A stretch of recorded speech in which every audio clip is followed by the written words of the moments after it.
बलूचिस्तान पाकिस्तान का रकबे के लिहाज से सबसे बड़ा सूबा। बलूचिस्तान में जहां बड़े बड़े पहाड़ मौजूद हैं, वहीं माजी से लेकर अब तक बलूचिस्तान दहशतगर्दों के निशाने पर है। माजी में दहशतगर्दों ने गैर मुल्की एजेंसियों से फंडिंग लेकर बलूचिस्तान में दहशतगर्दी फैलाने का अमल जारी रखा। बलूचिस्तान की हिफाजत में जहां पाक आर्मी FC बलूचिस्तान अपना किरदार अदा करती है, वहीं बलूचिस्तान की एक फोर्स जिसे हम बलूचिस्तान लेवीज फोर्स के नाम से जानते हैं, ये एक सदी से अपना किरदार अदा कर रही है।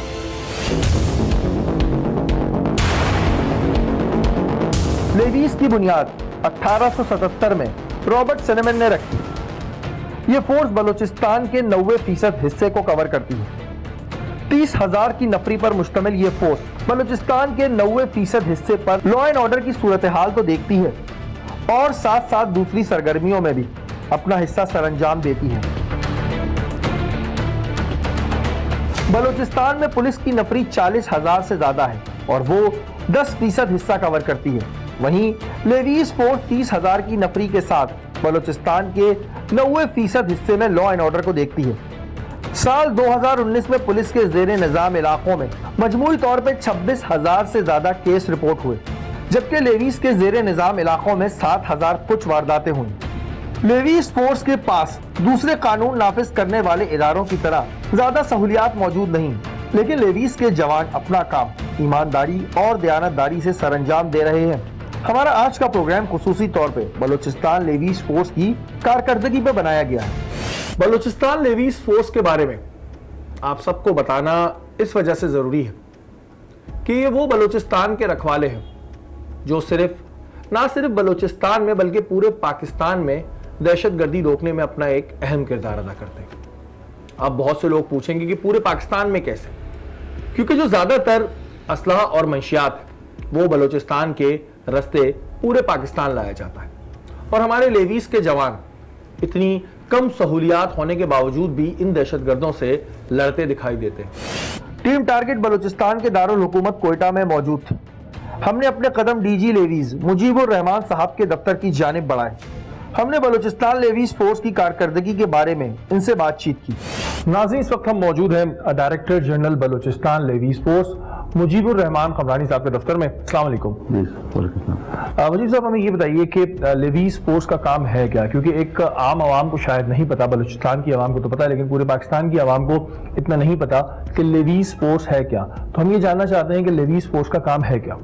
लेवीज की वही फंक्शंस हैं जो बेसिकली किसी भी मुल्क में पुलिस के फंक्शंस होते हैं जो CRPC के तहत, लेकिन लेवीज का साथ साथ क्योंकि ये एक कम्युनिटी पुलिस बेसिक जो इसका स्पिरिट है, बुनियाद है, वो कम्युनिटी पुलिसिंग पे है, तो कम्युनिटी पुलिसिंग भी कर रही है और साथ साथ जो भी पुलिस के फंक्शंस है वो भी सर अंजाम दे रही है। जो कम्युनिटी पुलिसिंग का एक्चुअल कॉन्सेप्ट है वो लेवीज से है, तो इससे कुछ आप लोगों को फायदा मिलता है कि इनकी सोर्स, इनका नेटवर्क और आपस में सब एक दूसरे को जानते हैं, कुछ फायदा होता है आप लोगों को? कम्युनिटी पुलिसिंग आप जैसे जब ब्रॉड बेस्ड आप जब रिक्रूटमेंट करते हो, उसमें आप एरिया भी मद्देनजर रखते हो, उसमें आप डिफरेंट कम्युनिटीज हैं, ट्राइब्स हैं, उनसे आप रिक्रूटमेंट करते हो, तो उसका सबसे बड़ा फायदा ये होता है कि वो लोकल होते हैं वहाँ के, और लोकल को सबसे ज़्यादा वहाँ के जो डायनामिक्स हैं, वहाँ के इश्यूज़ हैं, वहाँ के प्रॉब्लम्स हैं, वहाँ के क्राइम्स हैं, वो सबसे ज़्यादा लोकल को ही पता होता है। तो इस वजह से तकरीबन 150 साल से ज़्यादा का अर्सा गुजर चुका है इस फोर्स को, वो कामयाबी से अपनी एग्जिस्टेंस को जो है ना वो साबित कर रही है। रीजन बीइंग एक कम्युनिटी और लोकल फोर्स के वो इफेक्टिव भी है और लोग उसको मानते भी हैं और ओन भी करते हैं। आप समझ रहे हैं कि आपकी नफरी आपके लिए काफ़ी है या मज़ीद हुकूमत को उसमें बढ़ानी चाहिए? कुछ प्लानिंग्स कर रहे हैं आप लोग? जी, इसमें यह है कि नफरी इस वक्त जो हमारी एग्जिस्टिंग नफरी है वो तकरीबन 30,123 पर्सनल्स पे जो है ना वो इसकी कंपोजिशन है। अब एरिया के हवाले से देखा जाए या जो मैंडेट हमें दिया गया है उस हवाले से तो वो बहुत ही कम है। अब गवर्नमेंट के साथ हमने टेकअप किया हुआ है, तो अभी गवर्नमेंट ने आगे जो नई पोस्टें क्रिएट करके दी हुई हैं, तो इन फ्यूचर जो है ना वो इंशाल्लाह हम उसको उस लाइन पे ले आएंगे कि जो हमारी एक्चुअल एक नीड है उस हिसाब से इसकी स्ट्रेंथ होगी इंशाल्लाह। सर, आप क्या समझते हैं कि अभी मजीद किन चीज़ों की ज़रूरत है, क्योंकि आपके भी दौरान में बड़े ऑपरेशंस हुए हैं, आप क्या समझ रहे हैं कि अभी क्या मजीद डेवलपमेंट आनी चाहिए? कुछ उस लिहाज से आपने कोई काम किया? इस हवाले से मैं कहूँ कि ये पहली गवर्नमेंट है जिसने फॉर द फर्स्ट टाइम एक लेवीज का रिवैम्पिंग रीस्ट्रक्चरिंग प्रोग्राम अप्रूव किया है। सितंबर 2018 में कैबिनेट ने, कमर्शियल कैबिनेट ने एक प्रोग्राम अप्रूव किया है वो द कॉस्ट ऑफ 8 बिलियन, जो 4 साल पर नहीं तो 2 बिलियन ईच ईयर। इस रिवर्पिंग रिस्ट्रक्चरिंग प्रोग्राम में मुख्तलिफ किस्म के कंपोनेंट्स हैं, जिसमें स्टार्टिंग फ्रॉम कैपेसिटी बिल्डिंग है और अल्हम्दुलिल्लाह अभी लेवीज इस काबिल है कि वो किसी भी हालात में और किसी किस्म के भी जो मॉडर्न सिक्योरिटी चैलेंजेस हैं उनसे नंबरदाजमा हो सकती है। सेकेंडली मैं आपको एक और आपके नॉलेज में इजाफा करता चलूँ कि मैं this is the unique force in whole Pakistan. अच्छा सर, मैंने ये भी सुना है, अब आप मुझे बताइएगा कि मैं सही हूँ गलत हूँ, कि जो बलूचिस्तान में अब तक ड्रग्स के हवाले से सबसे ज़्यादा काम किया है और सबसे ज़्यादा ड्रग्स जो पकड़ी है वो लेवीज फोर्स में पकड़ी है, ऐसी मुझे खबर मिली है। इसमें इस तरह से कि न सिर्फ ड्रग्स, आर्म्स एंड एम्यूनेशन बड़े जो है ना वो सीजर और कन्फिस्केशन हुई है, और ड्रग्स पे तो सबसे ज़्यादा सीजर हमारा होता है, कोस्ट गार्ड, और उसके बाद जो है ना ये लेवीज की बहुत ज़्यादा कंट्रीब्यूशन है, तो इस हवाले से ये बड़ी मुस्तैद फोर्स है।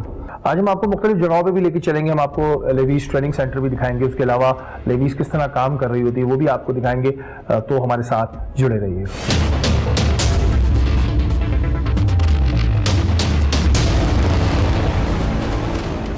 बलूचिस्तान लेवीज फोर्स को दौरे जदीद के तकाज़ों से हम आहंग करने के लिए सूबाई हुकूमत के ताबून से उन्होंने 8 अहम इक़दाम करके कुछ विंग्स तश्कील दिए, जिसमें intelligence wing, counter terrorism wing, investigation wing, quick response wing यानी QRF, terrorism wing, communication and IT wing, bomb disposal squad wing, special socio economic protection unit CPEC wing का क़याम अमल में आया।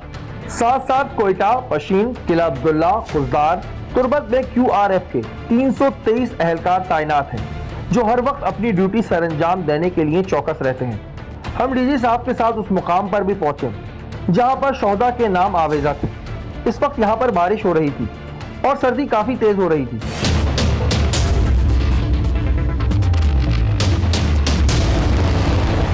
अच्छा जी नाज़रीन, हम आपको बता दें थोड़ी बारिश तेज़ हो रही है, लेकिन ये वो वॉल है जो हमारे लेवीज के जवानों ने जो जाम शहादत हासिल की दहशतगर्दों से लड़ते हुए, और ये आप देख सकते हैं ये हमारे 200 से ऊपर के जवान हैं जिन्होंने सिर्फ़ और सिर्फ आपके लिए जाम शहादत हासिल की। सर, एक बड़ी बात होती है कि अपनी जान की नापरवाह करते हुए ऐसी जगहों पे जहाँ पर दूर दूर तक कभी कभी कोई भी नहीं होता है काम करना, आप क्या समझते हैं? जी देखें ना, वो कहते हैं कि जो शहीद की जो मौत है वो कौम की हयात है। बिल्कुल। और इस वक्त अगर बलूचिस्तान में जो अमन हम देखने को मिल रहा है, तो जहाँ दीगर जो कानून नाफिज करने वाले इदारे हैं वहाँ पे लेवीज़ की बहुत बड़ी कंट्रीब्यूशन है। बिल्कुल जी, ये बहुत बड़ी कंट्रीब्यूशन है और आप देख सकते हैं इस वॉल को।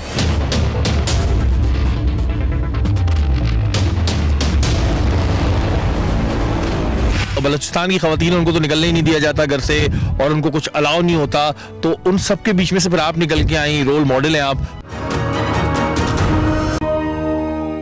हमने DG साहब के साथ उस जगह का रुख किया जहां पर वजीर दाखिला की जेर निगरानी एक अहम मीटिंग चल रही थी, जहां पर बलूचिस्तान की लॉ एंड ऑर्डर सिचुएशन पे बातचीत हो रही थी। हमारी मुलाकात बलूचिस्तान के वजीर दाखिला ज़ियाउल्लाह लांगो से हुई। जी नाज़रीन, इस वक्त हमारे साथ मौजूद हैं वजीर दाखिला बलूचिस्तान, और बलूचिस्तान के हवाले से इस वक्त हम बात करेंगे, खास तौर पे लेवीज़ के हवाले से हम बात करेंगे। अस्सलाम वालेकुम सर। वालेकुम अस्सलाम। कैसे हैं आप? ठीक है, खैरियत से। सर, बलूचिस्तान में इस वक्त क्या पोजीशन है लॉ एंड ऑर्डर की और किस तरह देख रहे हैं आप लोग? बिस्मिल्लाहिर्रहमानिर्रहीम। देखिए, बलूचिस्तान में गुज़िश्ता 2 दहाइयों से एक आलमी दहशतगर्दी मुसल्लत की गई है, जिसमें जो है हिंदुस्तान पैसे इन्वेस्ट कर रहा है और अफगानिस्तान की सरजमीन उसमें इस्तेमाल हो रही है।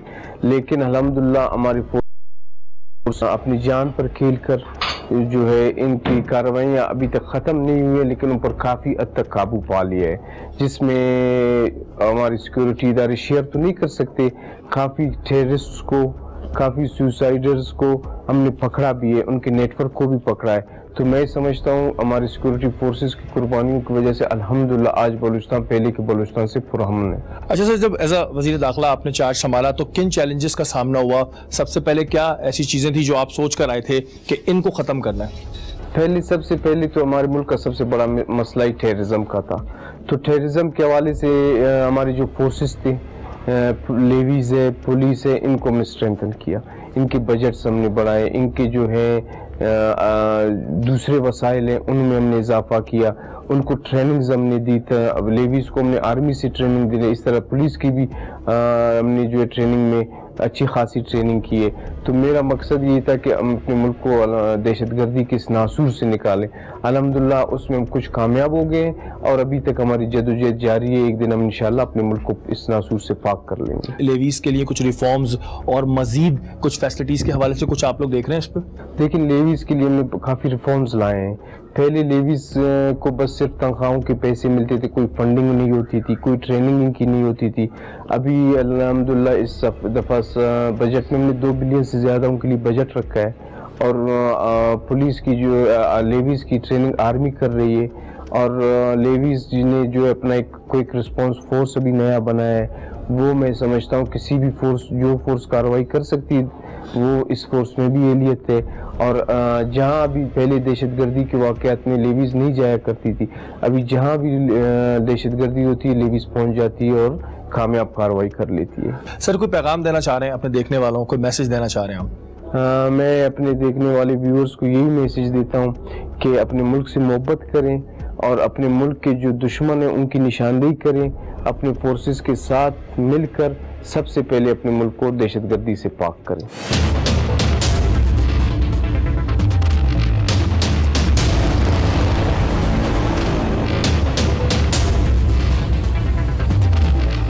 जी नाज़रीन, इस वक्त हम लोग खुजदार के ट्रेनिंग सेंटर में मौजूद हैं। लेवीज़ ट्रेनिंग सेंटर है। हमारे साथ यहाँ के इंचार्ज कलर अरबार साहब मौजूद हैं। अस्सलाम वालेकुम। वालेकुम। सर ये बताएं कि इस वक्त ट्रेनिंग कैसी जा रही है? अल्लाह का शुक्र, बेहतर ट्रेनिंग जा रही है। इसमें हम ये करते हैं कि बेसिक ट्रेनिंग में SMG की फायर कराते हैं, LMG की फायर कराते हैं और इनको मुख्तलिफ माइनर ऑपरेशन होते हैं जिसमें रेड, एम्बुश और इवन लॉ से रिलेटेड जो भी चीज़ें होती हैं वो भी पढ़ाते हैं और साथ इनको ड्रिल भी कराते हैं और इनकी सलूटिंग भी ठीक कराते हैं। एक बड़ी पॉजिटिव साइन है कि यहाँ पर जो खवातीन है वो हमें ट्रेनिंग करती हुई नजर आ रही हैं, फिर रेड्स पे भी जाती हैं।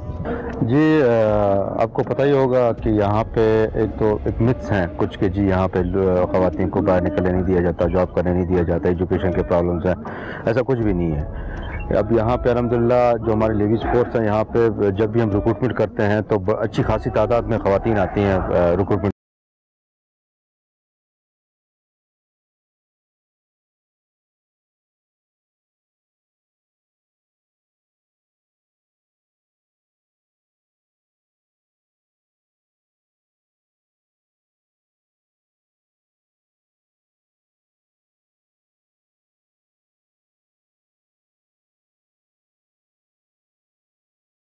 बात आती है तो लेवीज़ का जवान हमेशा अव्वल पोजीशन हासिल करता है। जी हम आपको दिखाएंगे कि हमारे जवानों का निशाना कितना अच्छा है।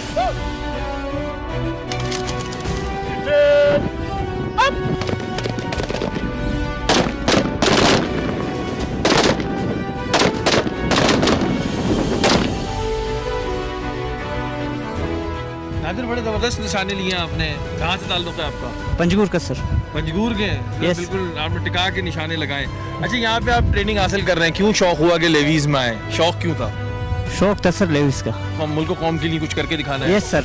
और ट्रेनिंग अभी आपकी कैसी जा रही है? बिल्कुल सही जा रही है सर। बिल्कुल सही जा रही है। Yes sir. ये हमारे भाई हैं जी और इन्होंने जो भी सबसे अच्छे निशाने लगाए और इसी तरह हमारी दुआ है कि दुश्मन के ऊपर भी इनके निशाने इसी तरह रहे। इसके अलावा जिस चीज ने हमें बहुत हैरान किया वो ये कि यहाँ पर खवातीन को भी ट्रेनिंग दी जा रही थी जो बढ़ चढ़ के बलूचिस्तान की खिदमत करने के लिए अपना किरदार अदा कर रही थी।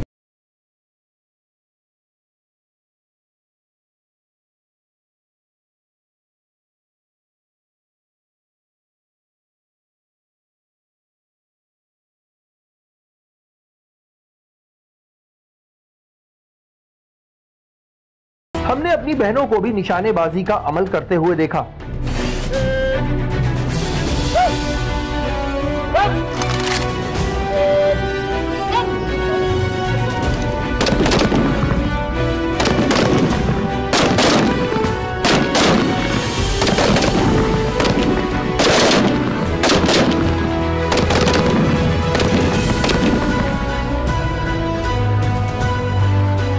आप में ये शौक कैसे आया कि जी मैं लेवीज़ ज्वाइन करूं और कुछ मुल्क के लिए करूं?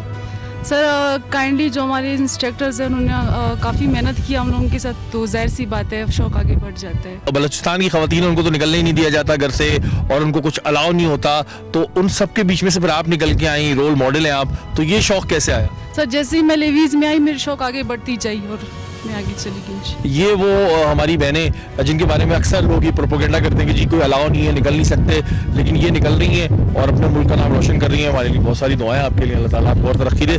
यहाँ पे एंटी स्टेट्स की है प्रेजेंस आसपास एरिया में, तो हमारा जो जंग है, जो ड्राइव है, वो एंटी सोशल एलिमेंट के अगेंस्ट भी है और एंटी स्टेट एलिमेंट के अगेंस्ट है।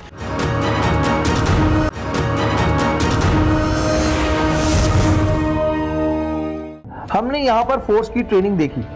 यहाँ पर नौजवान लड़के और लड़कियों को मुख्तलिफ तरह की ट्रेनिंग दी जा रही थी।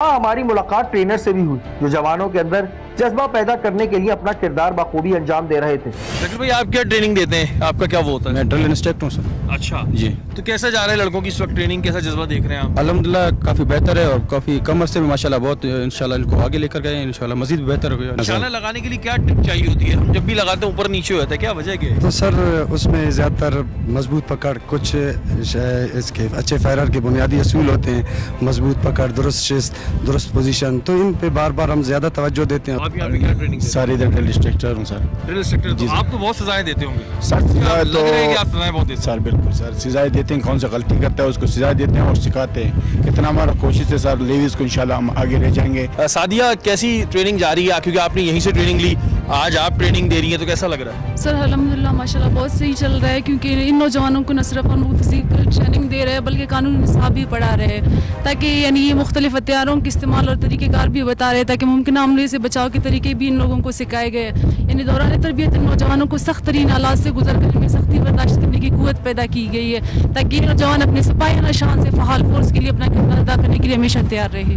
अच्छा, मुझे एक बात से बताइएगा, ट्रेनिंग हम सब करते हैं, कोई भी चीज़ नहीं करें तो कुछ चीज़ हमें शुरू में मुश्किल लगती हैं, बाद में हम उसके परफेक्ट होते हैं। तो अमूमन जितने भी आप स्टूडेंट्स हैं, आपको कौन सी ट्रेनिंग में ज़्यादा प्रॉब्लम आती है? प्रॉब्लम तो नहीं है सर, वैसे ये शौक से, और शौक से जो चीज़ की जाए उसमें मुश्किल नहीं होती है। कुछ तो आती होगी। No sir. और ये जो कहा जाता है जी बलूचिस्तान की लड़कियों को कोई निकलने नहीं देता, ये बातें क्यों आती है? सर वो किसी के अपने माहौल पे डिपेंड करता है, लेकिन हमारे यहाँ ये नहीं है। Yes sir. देखिए जी, इनके भी पेरेंट्स हैं, इनके भी भाई हैं, इनके भी वालिद हैं जिन्होंने इनको सपोर्ट करी, इनके ऊपर एतमाद किया, और जितने और भी देख रहे हैं बलूचिस्तान की आवाम में, आपकी जो बहनें बेटियां हैं वो बहुत अहम हैं और वो बहुत कुछ कर सकती हैं, इस मुल्क के लिए बहुत नाम रोशन कर सकती हैं, तो उनको बिल्कुल सपोर्ट किया करें। अच्छा, इतनी सर्दी में ये ट्रेनिंग बंदा वो नहीं होता कि कभी डिप्स लगानी पड़ जाए, कभी कुछ? जी नहीं सर, हम आए थे तो पहले 1-2 दिन हमें मुश्किलात का सामना पड़ा, अभी अल्हम्दुलिल्लाह हम ट्रेनिंग शौक से कर रहे हैं सर। सज़ा क्या मिली अब तक, ये बताएं? सुबह जो ना ठंडे पानी जो ना चना है सर। ठंडे पानी से नहाना पड़ा, क्यों नहाना पड़ा? बलोच साहब ने तो नहीं दी थी आपको सज़ा? सर थोड़ा नहीं सर, बलोच साहब बहुत अच्छे हैं सर। हाँ बलोच साहब, अभी आप इस वजह से बोल रहे हैं ताकि आइंदा आपको सज़ा नहीं दे, वो देंगे। क्यों मुजीब साहब, आप क्या कहते हैं जी, ठंडे पानी से नहाना और वो भी सर्दी में, तो ये तो बड़ी खतरनाक चीज़ है भाई। मुझे तो अभी सुन के भी ठंड लगनी शुरू हो गई है। लेकिन ये इनकी हिम्मत है, ये इनकी हिम्मत है, और कि इतने सर्दियों में जो है ना, जारी बात है, अगर ये प्रोसेस ना हो तो ये जवान फिर डिसिप्लिन, बेसिकली ये ट्रेनिंग का मकसद होता है डिसिप्लिन, कि जवानों में डिसिप्लिन आए, और डिसिप्लिन उस तरीके से आ सकती है कि अगर वो बाकायदा टाइमिंग की पाबंदी करें। यार अब सब एक साथ मिलके नारा लगाएं, पाकिस्तान बलूचिस्तान। एक बात मुझे मालूम हुई, वो ये कि डेरा मुफ्ती, सिब्बी, क्वेटा, नौशकी, जोब और कुसदार के इन तमाम अजला में पाकिस्तान आर्मी के ताबून से बलूचिस्तान लेवीज फोर्स के 2000 जवानों को ट्रेनिंग दी जा रही है, जिसमें फिजिकल ट्रेनिंग के साथ साथ SSG कमांडो ट्रेनिंग भी दी जा रही थी, और यही जज्बा लेकर हमारे जवान दहशतगर्दों को धूल चटाते रहेंगे। डेमो को दिखाने का मकसद ये है कि जो ट्रेनिंग का हिस्सा होता है, कि जो इस वक्त अगर हमारे कैमरामैन ले भी रहे, जो सिविल में लोग नज़र आ रहे हैं कि वो टेररिस्ट हैं, और इस वक्त जो है हमारे लेवीज़ के जवानों ने उन पर अटैक किया। डेमो देखिए और फैसला कीजिए।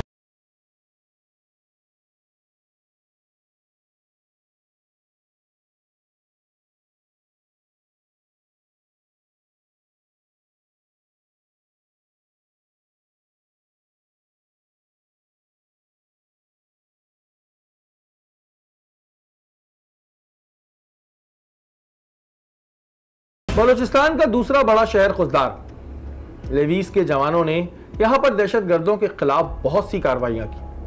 अगर हम मंशियात की बात करें तो सबसे ज्यादा मंशियात लेवीज के जवानों ने खुजदार के इलाके में पकड़ी है।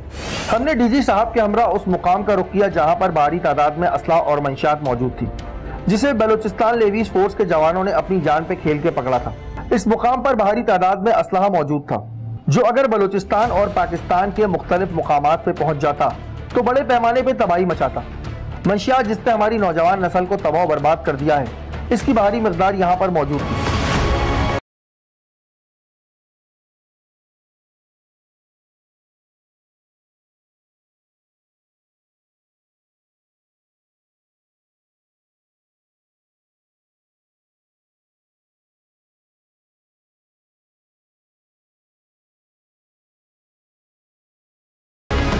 हमारी मुलाकात खुजदार के डीसी तुफैल बलोच साहब से हुई, जिनकी खिदमत तारीफ के काबिल हैं। जी नाज़रीन, इस वक्त हम लोग खुजदार के माल खाने में मौजूद हैं। जितने भी खुजदार लेवीज़ खुजदार ने जितनी भी कार्रवाइयाँ करी हैं और जितना भी सामान अब तक यहाँ पर मैं देख रहा हूँ, मुझे खुद बहुत हैरत हो रही है कि इतनी बड़ी तादाद में यहाँ पर सामान मौजूद है। हमारे साथ मौजूद है। अस्सलाम वालेकुम। वालेकुम सलाम। तुफैल बलोच साहब, ये बताएं कि इतनी सारी कार्रवाइयाँ यहाँ पर हमें नज़र आ रही है, तो किस तरह आप देख रहे हैं खुजदार को और लेवीज़ की इस वक्त में कार्रवाइयाँ? मुझे तो दिखी गई हैं, लेकिन आप थोड़ा सा उसके बारे में हमें ब्रीफ करें। इस वक्त खुजदार लेवीज़ के बारे में मैं आपको बताता हूँ। पूरे बलूचिस्तान में ये नंबर 1 लेवीज़ फोर्स है खुजदार की, और ये आप देख रहे हैं कि वक्तन फ़वक्तन ये कार्रवाई करते रहते हैं, जिसमें मंशियात की रिकवरी और वेपन हमने सीज़ किए हैं। डाकुओं के खिलाफ हमने कार्रवाई की, जिसमें कार लिफ्टर भी हैं, मोटरसाइकिल स्नैचर भी हैं, और एंटी स्टेट और एंटी सोशल लोगों के खिलाफ भी हमने कार्रवाई की है। तो काफ़ी ज़्यादा हमने अरेस्ट किए हैं, काफ़ी ज़्यादा रिकवरी भी हैं। थोड़ा सा हम चाहेंगे कि आप विजिट भी हमें करा दें। ये जो वेपन्स है, इसके बारे में बताइएगा। ये जो बड़े क्या कहलाते हैं? ये मार्टर गन के गोले हैं। मार्टर गन में यूज़ किए जाते हैं इनको। मार्टर में जब किसी जगह पर इसको फिक्स किया जाता है, जब फिक्स हो जाता है फिर उसके बाद इसको पॉइंट ऑफ एम दिया जाता है, फिर एलिवेशन डिफ्लेक्शन के ज़रिए से इनको फायर किया जाता है। आप लोगों को वैसे किससे ज़्यादा इस वक्त में आप देख रहे हैं कि कौन सी ऐसी जो मुल्क पाकिस्तान मुल्क वो एजेंसीज हैं, जैसे BLA थी और थी, इस वक्त में कौन सी ज़्यादा एक्टिव चल रही है? यहाँ पे एंटी स्टेट्स की है प्रेजेंस आसपास एरिया में। तो हमारा जो जंग है, जो ड्राइव है, वो एंटी सोशल एलिमेंट के अगेंस्ट भी है और एंटी स्टेट एलिमेंट के अगेंस्ट है। मुजीब साहब, ये देखता हूँ कि डिप्टी कमिश्नर, असिस्टेंट कमिश्नर और जगहों पे भी होते हैं, लेकिन जो बलूचिस्तान में लगते हैं उनकी जिम्मेदारी मैं कहता हूँ दुगनी नहीं बल्कि तिगनी हो जाती है। बलूचिस्तान में जो सिविल सर्विसेज थोड़ी सी यूनिक है। यूनिक इन द सेंस ये कि जैसे आपने अर्ज़ किया कि डिप्टी कमिश्नर AC है, यहाँ पे लॉ एंड ऑर्डर डायरेक्टली ये कमांड कर रहे होते हैं। अब प्रोविंशियल लेवल पे DG सारे मामला लॉजिस्टिक्स के हवाले से और बाकी मामला देख रहा होता है। बाकी डिस्ट्रिक्ट लेवल पे डिप्टी कमिश्नर ही कमांडर होता है लेवीज़ फोर्स का। बाकी जो लैंड डिपार्टमेंट्स की कोऑर्डिनेशन है या जिनके इशूज़ हैं और हेल्थ के मामला आते हैं, लेकिन साथ साथ फिर ये लैंड ऑर्डर के मामला भी देखते हैं। तो इस वजह से एडेड रिस्पॉन्सिबिलिटी ज़्यादा है यहाँ।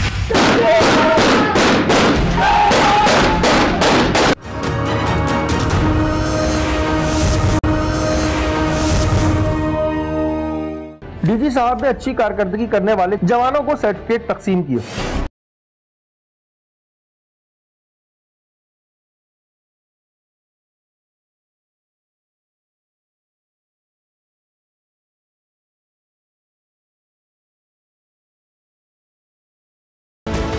हमने इन जवानों से बात की। जी नाज़रीन, हमारे तमाम वो लेवीज़ के भाई मौजूद हैं जिनको अभी अप्रिसिएशन सर्टिफिकेट भी मिले DG साहब की तरफ से, और इनकी काविशें बहुत अहम है। बहुत अपनी जान पे खेल के लोग काम करते हैं और बहुत अच्छा काम करते हैं। सर, ये बताएं कैसा लगता है जब अप्रिसिएशन सर्टिफिकेट मिलता है आप लोगों को, कैसा लगता है? यकीनन बहुत खुशी होती है। यही हमारे होते हैं कि जब कोई कारकर्दगी होती है, बाला अफसरान हमें अप्रिशिएट करे, कोई सर्टिफिकेट से नवाजे, कोई हमारा हौसला अफजाई करे, यही हमारे लिए सबसे। यहाँ पर खुजदार में कौन सी ऐसी चेक पोस्ट है जिस पे सबसे ज़्यादा कार्रवाइयाँ आप लोगों ने की हैं? कौन सी ऐसी चेक पोस्ट है? जाव पर सर बहुत कार्रवाई करते हैं, और चौकों पर भी सर माशाल्लाह हमारे जवानों ने बहुत सही काम करते हैं, क्योंकि हम लोग मंशियात नहीं छोड़ेंगे। इंशाल्लाह हम लोग बहुत कोशिश करेंगे, इंशाल्लाह मंशियात आगे नहीं जाए। अगर हमारी हौसला अफजाई हो जाती है तो और काम कर सकते हैं, जवान भी आगे और काम कर सकें। और असला गोला वगैरह ये भी नहीं छोड़ा गया है। यहाँ खुजदार में जो पकड़ा गया है सारी ये हमारे खुजदार के शेर हैं सारे। ये जितने भी यहाँ पे खड़े हुए हैं ये हमारे सारे खुजदार के शेर हैं। और ये लेवीज़ फोर्स के वो शेर हैं जो ना मंशियात फरोशों को छोड़ेंगे, ना ये जो असला स्मगल कर रहे हैं उनको छोड़ेंगे, ना ये इस तरह की गुटके को छोड़ेंगे। ये हमारे वो शेर हैं और आप सबको जी हमारी तरफ से सलाम है और ये दुआ है कि अल्लाह ताला आप लोग अपने हिफ्ज़ व अमान में रखे और इसी तरह आप लोग पाकिस्तान का नाम रोशन करते हैं। बहुत शुक्रिया, जज़ाकल्लाह, थैंक यू। यहाँ आपको ये बात बताता चलूँ कि लेवीज़ का काम सिर्फ अमन व अमान कायम करना नहीं बल्कि कुदरती आफात में फंसे लोगों की मदद करना भी है।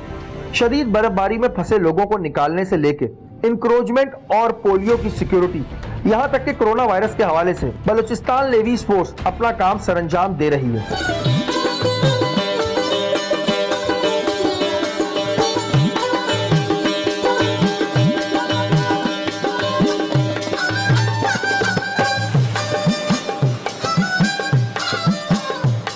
बलूचिस्तान के 90% हिस्से में लेवीज़ फोर्स अपना काम सरअंजाम दे रही है।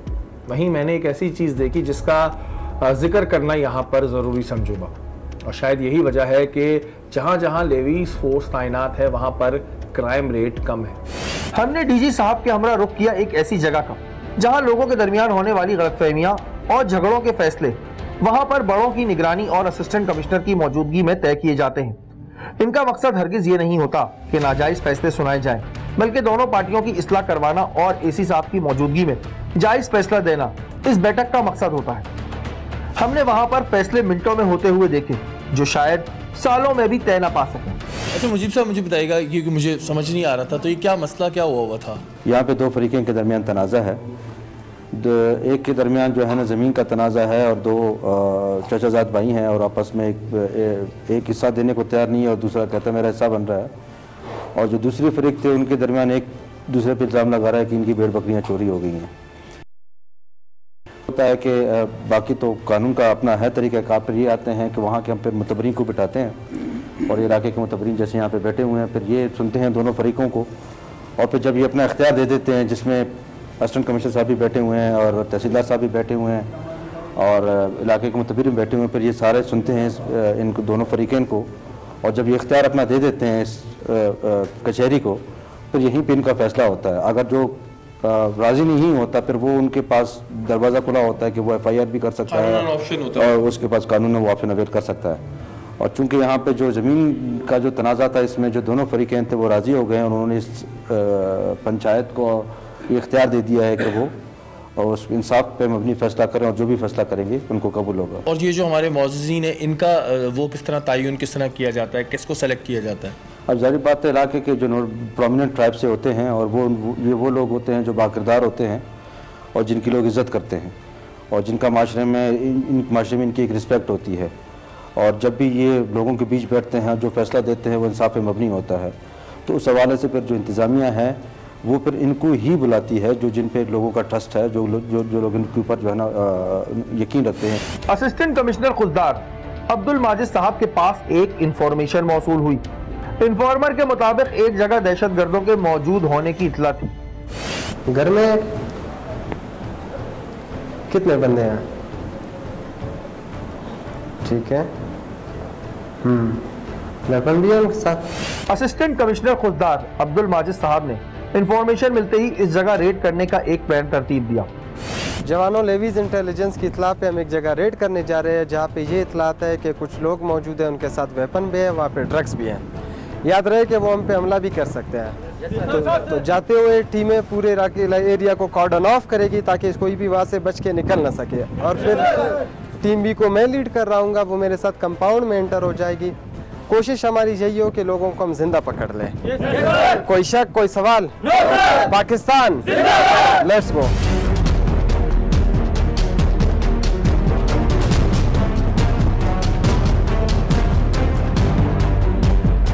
पहाड़ी रास्तों के बीच से गुजरते हुए लेवीज की QRF फोर्स इस जगह का तयन कर रही थी जहां दहशतगर्दों की मौजूदगी की इत्तला थी। फिर क्या था? मैं टीम के साथ निकल चुका हूं रेड करने के लिए। ये एक कच्ची इमारत थी जहां पर दहशतगर्द मौजूद थे। लेवीज QRF टीम ने इस जगह को चारों तरफ से घेर लिया।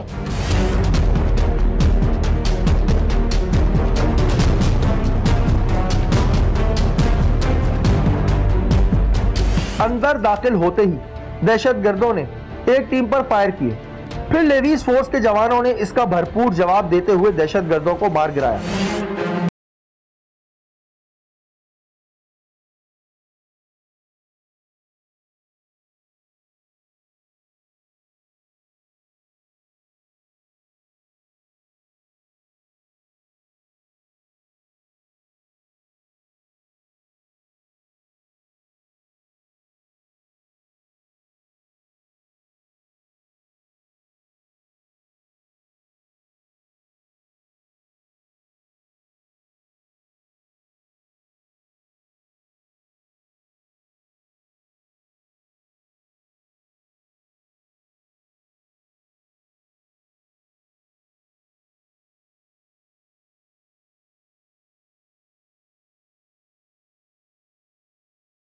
फायरिंग के नतीजे में 3 दहशतगर्द हलाक हुए, जिनके पास से मंशियात और असला बरामद हुआ।